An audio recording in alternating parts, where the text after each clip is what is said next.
एक वेळ लिंग पूजा करून घेणार आहे आपण. 2 वेळ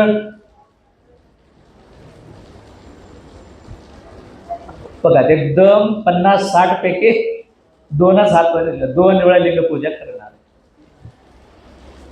बघ, काही लोक श्रावण आहे म्हणून करतो का? बघा, काही लोक श्रावण मध्ये त्रिकाळ पूजा करतात. बघा, आचारवान ह्यालाच म्हणतात. बरं, फक्त गुरु महाराज आचारवान नाही, भक्त सुद्धा आचारवान होता येतो. म्हणून आचारवान कशाला म्हणतात? नित्य नियमाना त्रिकाळ लिंग पूजा करणार. मग विचारवान कुणाला म्हणायचं? अभ्यास करणार आहे, कीर्तनकार, प्रवचनकार, अभ्यासू, शिवकथाकार, हे विचारवान झाले. खूप मोठे विचार आहे त्यांच्याकडे. दोन्ही असून सुद्धा नम्रता नसेल हे सगळं वाया जातं.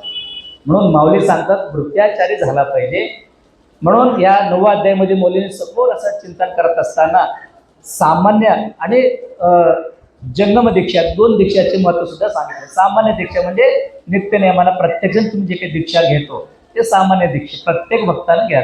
जंगम दीक्षा म्हणजे आता मी सांगितलं ना, आचारवान होण्याकरिता त्यांना जंगम दीक्षा दिली जाते.